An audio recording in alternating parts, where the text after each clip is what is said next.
नमस्कार मेरे प्यारे दोस्तों, स्वागत है आप सभी का एक बार फिर से आपके अपने YouTube channel mister cool Ash the teacher में। दोस्तों थंबनेल देख करके तो आप समझ ही गए होंगे कि आज की हमारी चर्चा किस बारे में होने वाली है।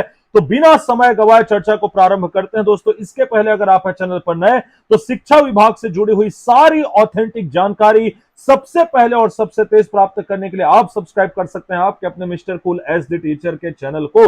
तो दोस्तों आज युक्त कर्ण के विषय पर होने वाली है चर्चा। जैसे कि आप लोगों को पता दोस्तों कि युक्त कर्ण को लेकर के बहुत दिनों से ये बातें चल रही कि कई जिलों में इसका पारदर्शिता के साथ जो पालन है वो नहीं किया जा रहा है। तो इसी चीज को लेकर के डीपीआई की ओर से एक स्पष्ट दिशा निर्देश जो है वो जारी किया गया दोस्तों। वहीं आप लोग की तरफ से लगातार ये प्रश्न आ रहे हैं कि सर जो युक्त कर्ण का विरोध हो रहा है तो अब आगे युक्त कर्ण का फ्यूचर क्या होगा, इसके ऊपर भी करेंगे चर्चा दोस्तों। और डीपीआई की तरफ से जो स्पष्ट निर्देश जारी किया गया इसके ऊपर भी करेंगे चर्चा। तो चलिए शुरू करते हैं दोस्तों। आपको यहां पर एक पत्र दिख रहा होगा डीपीआई लोक शिक्षण संचालय से समस्त संभागीय संयुक्त संचालक शिक्षा संभाग छत्तीसगढ़ और समस्त जिला शिक्षा अधिकारी के नाम यह पत्र लिखा गया है, जिसमें स्पष्ट रूप से विषय मेंशन किया गया है कि शिक्षक युक्त कर्ण के प्रस्तावों का परीक्षण। इसमें क्या बोला जा रहा है दोस्तों, ध्यान से सुनिए। समस्त जिला शिक्षा अधिकारी विकासखंड स्तरीय समिति से प्राप्त प्रस्तावों का सूक्ष्म परीक्षण करेंगे। विभिन्न सोशल मीडिया में अतिशेष की गणना को लेकर के जिला शिक्षा अधिकारी एवं विकास खंड शिक्षा अधिकारियों की कार्यप्रणाली पर प्रश्न चिन्ह लगाया जा रहा है। अतः परीक्षण में निम्न बिंदुओं का विशेष ध्यान रखें, यह बोल दिया गया दोस्तों। क्या बोला जा रहा है, पहला पॉइंट तो ये कि विगत 15 दिवसों में निलंबन से बहाल किए गए शिक्षकों की जानकारी 3 दिवस से प्रेषित कर तथा बहाली का सुस्पष्ट कारण भी प्रस्तुत कर, अर्थात जो सस्पेंड हुए हैं अगर उनकी बहाली की गई है तो क्यों की गई है इसके कारण सहित उल्लेख करें, ताकि युक्त कर्ण में इसका किसी प्रकार का कोई निगेटिव इफेक्ट देखने को ना मिले। वहीं दूसरा पॉइंट कहा गया कि ऐसे विद्यालय जहां शिक्षक अतिशेष नहीं है परंतु दर्ज संख्या के अनुसार अतिशेष निकलने की स्थिति रहती, यदि दर्ज संख्या यथा प्राथमिक विद्यालय में दर्ज संख्या 61 से 65 या पूर्व माध्यमिक में 105 से 110 दर्शाई गई है, इस तरह के समस्त विद्यालयों का बारीकी से परीक्षण करेंगे। अर्थात मतलब किसी विद्यालय ने यदि अपनी दर्ज संख्या बढ़ा करके बताई है तो ऐसे विद्यालयों का भी अच्छे तरीके से परीक्षण किया जाए। वहीं बोला जा रहा है कि विकासखंड स्तरीय समिति से प्रत्येक विद्यालय की दर्ज संख्या की जानकारी 31 मार्च की स्थिति में तथा कार्यरत शिक्षकों के नाम सहित जानकारी लेवे। अर्थात 31 मार्च की स्थिति में, ध्यान रखेगा दोस्तों, युक्त कर्ण की जो प्रक्रिया है वो 31 मार्च की स्थिति में संपन्न की जानी, तो उसके हिसाब से विवरण देना है। फिर बोला जा रहा है कि सभी जिला शिक्षा अधिकारी यह सुनिश्चित करें कि अध्यापन व्यवस्था हेतु संलग्न शिक्षकों को मूल शाला में दर्शाया गया है कि नहीं दर्शाया गया है। अगर नहीं दर्शाया गया तो जाहिर सी बात है यहां पर पारदर्शिता का पालन नहीं किया जा रहा है। वहीं बोला जा रहा है कि सभी जिला शिक्षा अधिकारी यह सुनिश्चित करें कि किसी भी कार्यालय में संलग्न शिक्षकों को मूल पदस्थ शाला में मानते हुए ही गणना में लेना है, उसे कार्यालय में शो नहीं करना है। वहीं आश्रम शाला के अधीक्षक की गणना मूल शाला में ही की जाए।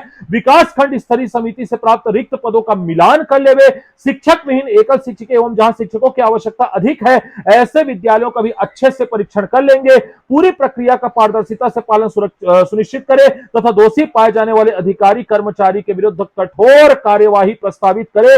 सभी जिला शिक्षा अधिकारी एवं संभागीय संयुक्त संचालक की यह व्यक्तिगत जिम्मेदारी होगी कि शिक्षकों की युक्तिकरण प्रक्रिया में किसी भी प्रकार की त्रुटि ना हो। दोस्तों मैं आपको बता दूं कि जो आदरणीय डीपीआई श्री रघुवंशी जी हैं, उन्होंने स्पष्ट निर्देश दिए हैं कि वे किसी भी प्रकार की लापरवाही को बर्दाश्त नहीं करेंगे। किसी भी प्रकार की लापरवाही युक्तिकरण की प्रक्रिया में पारदर्शिता की कमी को बर्दाश्त नहीं करेंगे और वे खुद ही इस चीज को इंश्योर करेंगे, खुद ही इस चीज को स्पष्ट करने का प्रयास करेंगे कि उनके ऊपर कानूनी कार्यवाही हो और उनको कड़ी से कड़ी सजा मिले। ऐसा ऑनरेबल डीपीआई महोदय श्री रघुवंशी जी का भी कहना है। उसके बाद ही आप यहां पर देख सकते हैं कि यहां पर डीपीआई के ओर से एक ऑफिशियल लेटर भी जारी कर दिया गया कि किसी भी स्थिति में युक्त कर्ण की प्रक्रिया का पारदर्शिता के साथ पालन किया जाना सुनिश्चित किया जाए। अब यहां पर बात यह आ जाती है दोस्तों कि आप लोगों में से बहुत सारे लोग ये पूछ रहे हैं कि क्या सर युक्त कर्ण की प्रक्रिया होगी ही होगी और क्या इसे रोका जा सकता है, कि चूंकि जैसा कि आप लोगों को पता है कि 28 तारीख को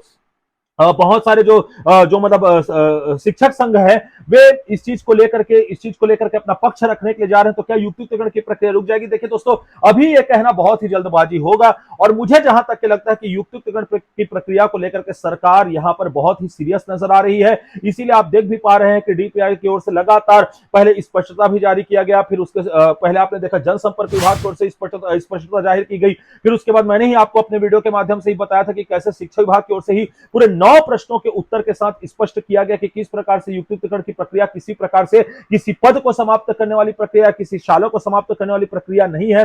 और अब आप यहां पर आज का डीपीआई का लेटर देख सकते हो, तो यहां पर तो देखते हो यही लग रहा है दोस्तों कि यहां पर जो स्कूल शिक्षा विभाग है, जो डीपीआई है, जो सरकार है, वो युक्तिकरण प्रक्रिया को लेकर के बहुत ही ज्यादा सीरियस है और युक्तिकरण की प्रक्रिया तय समय सीमा अर्थात 10 जून तक के हो जाएगी, ऐसा अभी तक देखने में लग रहा है। बाकी आगे क्या होगा, जो भी होगा, जैसा भी होगा, छोटी से छोटी अपडेट, बड़ी से बड़ी अपडेट आपको इसी चैनल के माध्यम से प्राप्त होगी। इसलिए बस आपको चैनल को सब्सक्राइब करके बेल आइकन दबा देना, टेलीग्राम चैनल को जरूर ज्वाइन कर लेना है, क्योंकि शिक्षक भर्ती की तैयारी भी तो करनी है आपको। एक चैनल शिक्षक शिक्षा आपको शिक्षक भर्ती की तैयारी कोई नहीं करवा सकता दोस्तों, इसलिए टेलीग्राम चैनल को जरूर ज्वाइन कर लीजिएगा।